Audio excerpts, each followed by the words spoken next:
In life, there are a lot of things up for debate. What is the best TV show of all time? Who is the greatest musician to have ever lived? These are subjective answers that will vary from person to person. But in the NBA, there is one absolute certainty that 100% of fans can agree upon. A truth that is undeniable no matter which team or player you root for. Stephen Curry is the greatest shooter of all time. Not even in the GOAT debate do you have this much clarity. Of course, the overwhelming majority of people think MJ is a GOAT, but there are considerable blocks of LeBron fans and Kareem gatekeepers that like to keep this debate alive. But for the GOAT shooter, it's so clearly Steph. Now, this is hardly a newsflash or a controversial opinion, so you may be wondering why I'm talking about it. Well, considering the fact that Curry has officially broken the record for all-time three-pointers made set by Ray Allen, it's time we focus on it once again. Because how Steph got to this point is nothing short of miraculous, and the blazing pace he set to be on course to break a record people once thought was unbreakable is truly astonishing.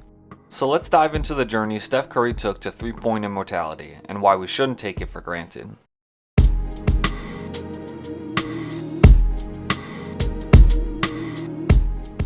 Real quick, before we start, make sure to click on that red button to subscribe if you haven't, and ring the bell to stay notified for future videos. And while you're here, feel free to check out my last video I made on the Max Scherzer Mets signing. And without further ado, let's get started.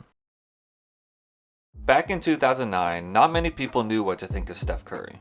A 6'3" guard coming out of a relatively small D1 college in Davidson, Curry wowed scouts with his amazing shooting ability. As a son of former NBA sharpshooter Dell, shooting ran in his veins and he excelled at it in college, shooting 41% beyond the arc during his 3 years with the Wildcats. From freshman to junior year, Steph steadily improved his play, going from 21.5 points per game to 28.6, from 2.8 assists to 5.6, and from 1.8 steals to 2.5.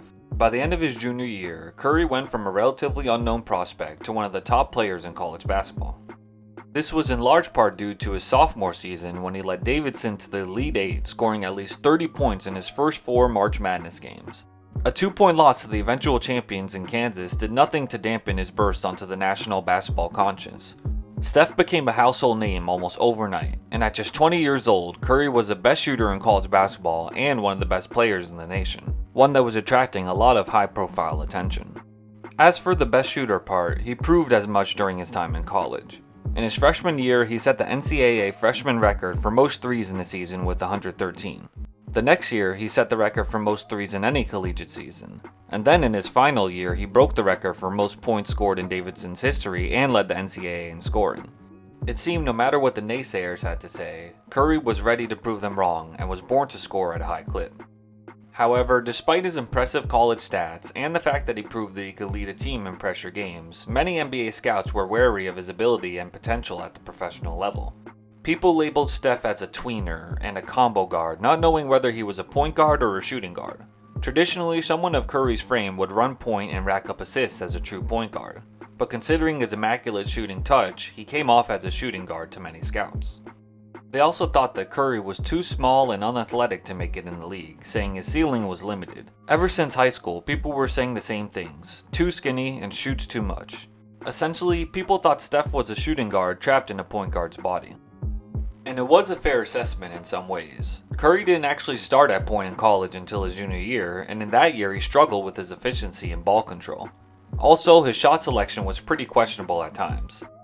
Perhaps he was just being pigeonholed into what his father was in the NBA, an off-the-ball three-point specialist. They failed to see Steph's high basketball IQ, insane handles, and deft shooting touch. Instead, the scouts saw what they wanted to see, and because of that, they limited their view on his potential. So fast forward to the 2009 draft, and Curry was considered a high lottery pick, but nobody knew where he would land. The consensus number 1 pick, Blake Griffin, was a shoo-in to go to the Clippers. Future Hall of Famer Hasheem Thabeet surprisingly came off the board next at 2 to the Grizzlies, and then some weird guy with a beard went 3rd. After the Kings took Tyreke Evans with the 4th pick, the next 2 picks were the ones that will live in infamy in both NBA and Timberwolves history. Sitting with back-to-back picks at 5 and 6 and in need of a point guard, Minnesota took 2 point guards, but neither of them were Steph Curry. Instead, they selected Ricky Rubio and Johnny Flynn. I still cringe at that decision-making to this day. Blessed with both luck and other teams' incompetence, the Warriors got to take Curry with the 7th pick. Just 1 pick ahead of my Knicks, of course, who missed out on drafting Steph by the slimmest of margins. Luckily for the Warriors, they got their hands on him, and they would soon get to see his greatness firsthand. Right away, Curry would make his impact known. During his rookie year, Steph was already one of the better three-point shooters in the league. In 80 games, he shot 44% from downtown on 5 attempts. This helped lead him to a mark of 17.5 points per game and a second-place Rookie of the Year finish. Curry would show flashes of his potential as a pure scorer, scoring 30-plus points 8 times. He even had 5 30-point 10-assist games, the second most ever for a rookie, demonstrating that he could be an NBA point guard that could lead the offense both through scoring and assisting, proving those scouts wrong. Naturally, Steph would finish a year setting the NBA rookie three-point record with 166 makes. In his second year, he upped his averages to 18.6 points on 48-44-93 shooting splits, showing steady improvement once again. But in his third season, Steph would begin to experience his Achilles heel that had plagued him in his early pro days. In the lockout-shortened season, Curry missed 40 of the 66 games with right ankle and foot injuries. It was ankle injury in particular that was the most concerning, as his lateral quickness and shooting motion were greatly affected. In his first 3 seasons in the NBA, Steph showed how good he could be, but his growing injury history was something that couldn't be overlooked, and it quite possibly could have derailed his career early on. So it was extra surprising when the Warriors gave him a 4-year, $44 million extension before the 2012-2013 season. What his frail frame that scouts noted ended up being his downfall? Golden State didn't think so, and they took the risk and bet on the future. The results that came in from that bet that year were extraordinary. Alongside his new backcourt mate Klay Thompson, another three-point sharpshooter, Curry and the Warriors finally began to make a name for themselves. Steph averaged career highs of 23 points and 7 assists, and the Warriors finished the season 47-35, making the playoffs as a 6th seed for the first time with Steph. His best game of the season was also his coming out party in the NBA, where against my Knicks in MSG, Curry went ballistic for 54 points. I remember watching this game in complete awe of Steph and his uncanny ability to make threes. I had never seen anything like it, and although he and the Warriors lost, I left that game feeling like I was watching the birth of a superstar unlike any other. On the season, Curry set the NBA single-season three-point record with 272 trays, taking over the previous mark set by Ray Allen, and he did so on 53 less attempts, putting to bed any worries about his shooting efficiency concerns. In the playoffs, he led the Warriors to a first-round upset over the Nuggets, and even though they bowed out in the next round against the Spurs, Curry once again put everyone on notice that he and the Warriors were here to stay. After that impressive breakout campaign, many people began to realize what exactly we were witnessing. Curry was making all the crazy, inefficient shots that he made in college, but now in the NBA against the best competition. His frame wasn't too frail, and he could run point as a two-guard type of scorer. To set the NBA single-season three-point mark in only his 4th season was a major accomplishment, but it was only a sign of things to come. Soon enough, Steph and the Warriors would change the entire sport of basketball. In 2014, Curry continued his excellent shooting and again set career highs in points with 24 and assists with 8.5. He became the 9th player in league history to average at least 24 and 8. He also became the 2nd player after Ray Allen to lead the league in three-pointers in 2 consecutive seasons. Steph's play was good enough to net him his first All-Star appearance as well as an All-NBA second-team spot. However, the Warriors fell in the first round of the playoffs that year, losing to the Clippers in 7. While they were still a young team on the rise, the team was in need of a coaching and philosophical change. Their current coach, Mark Jackson, was a great defensive coach but didn't know how to fully unlock the Splash Bros as the offensive juggernaut they could be. So after the season, Jackson was fired and replaced by first-time head coach Steve Kerr. Kerr, one of the better three-point shooters of all time himself, was a perfect coach to connect with Steph and the Warriors' young core. The coach's offensive scheme, which relied on a faster pace and more room for Curry to cook, turned the team into a title contender immediately. His offense made it normal for a team to take a high amount of three-pointers, and in turn, it did indeed unlock Curry to his full potential. In 2015, the Warriors led the league with a 67-15 record. Their offense was borderline unstoppable at times behind Curry, Klay, Draymond, and Iguodala. Those 4, plus Harrison Barnes, made the death lineup, which was a revolutionary small ball wrecking crew that tormented opposing defenses.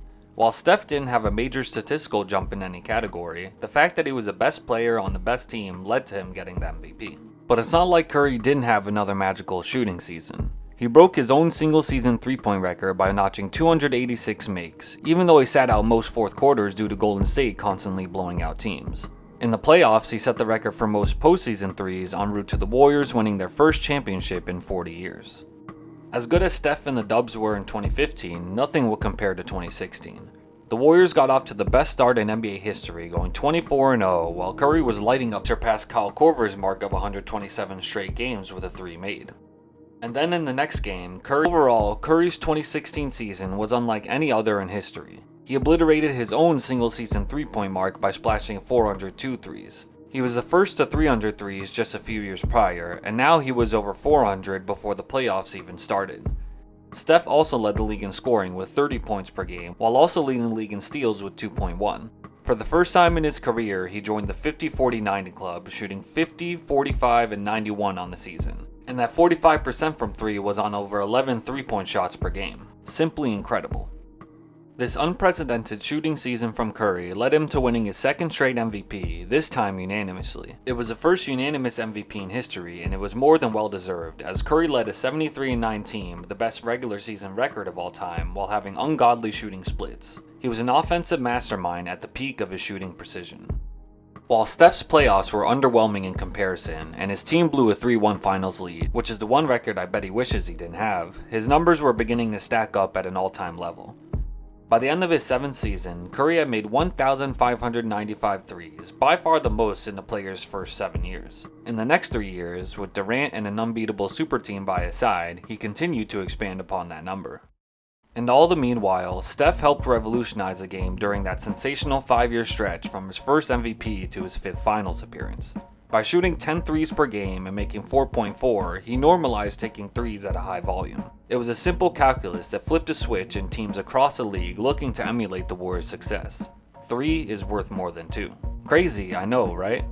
For comparison, in Curry's first year in the NBA, teams took an average of 18 threes per game, making 6.4 of them. In Curry's first year of coaching, the team took 27 threes per game, making 11. The next year, they took 32 threes and made 13, on the backs of Steph's 5 threes made on 11 attempts.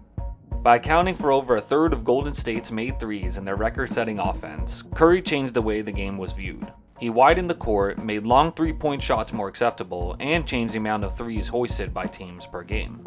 And nowadays, teams on average will shoot 35 threes per game, making over 12. And even though the league-wide 3-point percentage hovers between 35 and 36%, well below Steph's career average of 43%, teams are still aspiring to match his level of output, because at the end of the day, 3 is more than 2. Of course, you can't just give all the credit to Curry. You have to acknowledge guys like Klay, who is the second greatest shooter of all time, flanking Curry on the wings and making it easier for the offense to run at its high pace. You also have Draymond, the defensive anchor and heart of the team, which your title runs would be impossible without. And as I mentioned, Kerr was the one to change up the playing style to better suit the Splash Bros' revolutionary brand of basketball. But in the end, there's no denying that Curry was the one to change the sport, for better or for worse, depending on how you view it. His impact can be felt throughout the NBA, even when he missed an entire season due to a wrist injury. After coming back from that last year, he casually led the league in scoring again at 32 points per. And this current season, he's up to his usual tricks. And now, he's alone at the top of the 3-point summit. And of course it happened against my Knicks and MSG. Over 8 years since his emphatic announcement of his arrival to stardom, Curry has made New York his grandest stage again. He's officially passed Ray Allen for the most 3-point makes of all time, doing so in over 500 less games. He is now and forever the king of the 3-pointer, and has revolutionized the game in a way that no other superstar has in NBA history. Not bad for a combo guard with a slight build coming out of Davidson. People back then were wondering if a point guard who shoots like a shooting guard and takes more threes than anyone else could make it in the NBA. But his expertise from deep and his off-the-ball shiftiness in college translated perfectly to the modern game. 3 championships and a possible 3 MVPs later, and those scouts who doubted his potential are looking quite foolish. Basketball was waiting for a major change in how the game is played, and it took the greatest shooter of all time to spur it on. So let's not take Curry and his brilliance for granted, because never before have we seen such a great 3-point shooter work at a high efficiency, and we may never see a shooter like him ever again. Someone in the future might break his record, but no one will make it look as cool and effortless as he did. He helped change the game for good, and for that, he will be remembered as one of the greatest of all time. We knew for a while he was the greatest shooter of all time. Now, it's just official.